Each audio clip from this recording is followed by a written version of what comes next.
আমি আমার কিন্তু কেউ হয় না, বুঝছেন? তাকে যে আমি কতটা হৃদয়ে ধারণ করছি এটা আমি বোঝাইতে পারবো না। এবং এখানে আসলাম হাদি ভাইয়ের তার বিদেয়ী মাগফিরাত কামনার জন্য একটু দোয়া করতে। অনেকে আসলে ইনসাফের একটা জায়গা আছে যেখানে হয়তো আপনারা বলতে পারবেন আমি আমার কিন্তু কেউ হয় না, বুঝছেন? তাকে যে আমি কতটা হৃদয়ে ধারণ করছি এটা আমি বোঝাইতে পারবো না।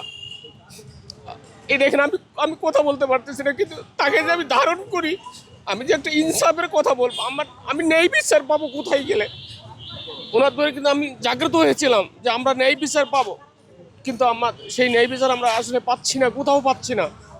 যেখানে যাই সেখানেই খালি দুর্নীতি আর দুর্নীতি, মানে কোথাও কোথাও নাই। হ্যাঁ, কোথাও এই ইনসাফের জায়গাটা আমি খুঁজে পাচ্ছি না। আমি দোয়া করি যতই আমি হাদি ভাইয়ের জিনিসগুলো দেখতেছি ততই যেন মানে ভিতরটাকে আর ঠেকাইতে পারতেছি না, বুঝছেন? আপনারা দেখবেন বিভিন্ন মিডিয়াতে দেখা যাচ্ছে ছেলের হাতে বাবা মৃত্যু হচ্ছে, ছেলের হাতে মায়ের মৃত্যু হচ্ছে, হ্যাঁ, ভাইয়ের হাতে ভাইয়ের মৃত্যু, ছেলের হাতে, মানে বিভিন্ন যে আপনার অপকালচার ঢুকছে, কারণ আমাদের শিক্ষাখাতে সেই ব্যবস্থাটা নাই। কারণ একটা ইনসাফের সন্তান জন্ম দিতে হলে আপনার ছোটোকাল থেকে কিন্তু জন্ম দিতে হয়। আপনার সেই ইনসাফটা বা সেই ন্যায় পরায়ণতা শেখাইতে হলে আপনি যদি ঘুষ না খান আপনার ছেলে ঘুষ খাবে না। দেখেন, আপনি যদি সিগারেট না খান আপনার ছেলে সিগারেট খাবে না, কোনো দিন খাবে না। আপনার সেই ইনসাফটা কিন্তু আপনার পরিবার থেকে তৈরি করতে হবে। আর আমি যদি ঘুষ খাই তাহলে আমার এই ঘুষ খাইলে কিন্তু ছেলে দেখবে যে বাপে 10 লাখ টাকা ঘুষ খাইছে, তাহলে আমার অবৈধ পথে মদ খাবো, গাঁজা খাবো, এটা খাবো, এটা নিয়ে তো আসলে কোনো বিচার হয় না। ঠিক আছে, কারণ তারা তো ক্ষমতার অধিষ্ঠে বসে রয়েছে। আমরা চাই এই যে হাদির মূল প্ল্যান কারা করছে, আমরা চাই এদেরকে বিচার করে দেয়া হোক, এদের জনসম্মুখে তাদেরকে হাজির করা হোক, বা তাদের মাস্টার মাইন্ড কে ছিল।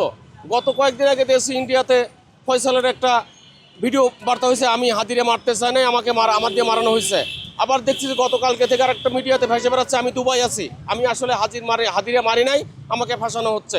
আমরা চাই, প্রশাসনের দৃষ্টি আকর্ষণ করতে চাই যে এই হাদি আসলে মাস্টার মাইন্ড কে। আমাদের প্রশাসন যথেষ্ট সুদক্ষ কারিগর দিয়ে গড়া, আমাদের প্রশাসন সুদক্ষ কারিগর দিয়ে গড়া, এবং তারা যথেষ্ট টেকনোলজি ব্যবহার করেন। আমি চাই তারা খুব দ্রুত এই হত্যাকারীর মূল রহস্য কোথায় তা ফ্লাশ করে দিই। জনগণ জানতে চায়, আমরা জানতে চাই। আমরা মৃত্যুর ভয় কখনো করি না। আমার আজকে এখান থেকে দেওয়ার পরে মিডিয়াতে যাওয়ার পর আমাকে ছবি দেখবে, আমার কি হবে আমি জানি না, এটা আমার দরকার নাই। আমি হাদি ভাইয়ের মধ্যে বলতে চাই, আমি 5 ঘন্টা বাঁচতে চাই।